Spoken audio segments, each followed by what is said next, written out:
Using the Laplace transform to solve the initial value problem, y double prime minus 2y prime plus 5y, oh yeah, plus 5y equals 1 plus t, and you are given y of 0 equals 0, y prime of 0 equals 4.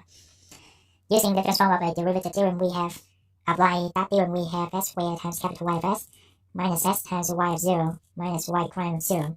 That's just for the first one. For the second one, I'm going to use a different color here to emphasize. You have negative 2s times capital Y of s plus 2y of 0. Why we have a positive sign here? Because you have the negative in front.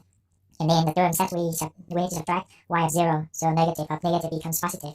Alright? Now for this one, do the same thing. So we have 5 times capital Y of s. And all of these equals the transform of 1 is just 1 over s. Transform of t is 1 over s squared. Now let's take a look at the capital Y of s. And then factor it out. So we have s squared minus 2s plus 5 in parentheses. And on the right side, I have 1 over s plus 1 over s squared. Y of 0 equals 0, so it eliminates this and this. Y prime of 0 equals 4, so we have negative 4 moved to the other side, which is positive 4. Now this, completing this way of this, so it gives me s minus 1 squared plus 4. Okay, and then divide both sides by this to get capital Y of s itself.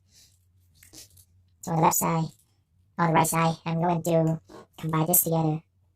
So I have s plus 1 over s squared plus 4, and then divide both sides by this, which gives me s plus 1 over s squared times s minus 1 squared plus 4 over s minus 1 squared plus 4. So we are okay good with this because it's almost side.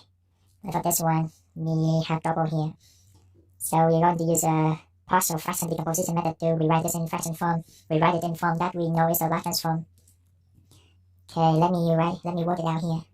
S plus 1 over s squared, x minus 1 squared plus 4 equals a over s plus b over s squared plus cs plus d over s minus 1 squared plus 4. So for this one, it's a quadratic, irreducible quadratic, so you have to account for every possibility that's less than the second power. So this could be just a constant, but it could be something multiplied by s, 1 power lower than s to the second, so you have to account for every possibility. Okay, now the LCD is everything on the denominator, so multiply by the LCD on both sides, which gives me s plus 1 on the left side, and on the right side I have as times s minus 1 squared plus 4 plus b times s minus 1 squared plus 4 plus cs plus d times s squared. Alright, now I'm gonna take the limit as s approaches 0. On the left side gives me 1, on the right side it eliminates this and this, so I left with this 0, 1 squared 5 b. Then b equals 1/5. I think that's all we can do using the limit. So then we have to equate coefficient. Let's take a look at the leading coefficient of s cubed, which is the highest exponent. On the left side we have 0. On the right side we have a plus c. Now let's take a look at the leading coefficient of s squared. On the left side, still 0. On the right side, s squared, right? So you have a negative 2a. This one, just b, positive b, and then plus d. Still have a lot of variables. Let's take a look at the leading coefficient of s to the first. On the left side, we have 1. On the right side, s to the first, we have 4, 5a. For this one, negative 2b. And yeah, that's it. So we know b, which is 1/5, so then a equals, put it in the calculator, which gives me 7 over 25. I know a, then c equals negative 7 over 25, right? So a, b, we know b, we can find d, which gives me 9 over 25. You can use the calculator to double check my math here, right? Alright, now plug those back in here. So this one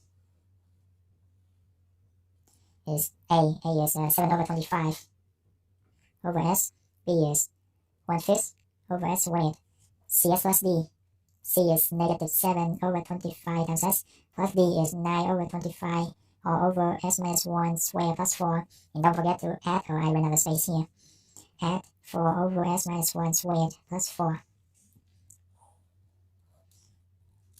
Now, let's write this out. So 7 over 25 over s plus 1 over 5s squared plus negative 7 over 25s minus 1. We need s minus 1 on top and bottom to match the form here, right? But initially it doesn't have s minus 1. So when I subtract 1, I have to compensate by adding 1. In the inference I have negative 7/25, so eventually I need to subtract 7 over 25. So it's negative 7 over 25 plus 9 over 25, and then add 4, which gives me 102 over 25 over s minus 1 squared plus 4. You can use a calculator to check my math here, okay? Now apply the inverse on both sides. Which gives me y of t equals, so the inverse of this is equal to 7 over 25. Inverse of this is equal to 1/5 times t. Inverse of this is going to be negative 7 over 25 e to the t cosine 2t. And inverse of this is going to be positive 51 over 25 e to the t sine 2t. So you have so you need to have 2 on top to match the side form, and then you have to divide by 2 on the bottom. So 100 and 2 divided by 2, which gives you 51 and then 25. So this is your final solution eventually. That's it. If you find the video is helpful, feel free to give it a like, share, and subscribe to my channel in order to receive the most current videos. Don't forget to hit the bell so that you won't miss anything. I'll see you next time.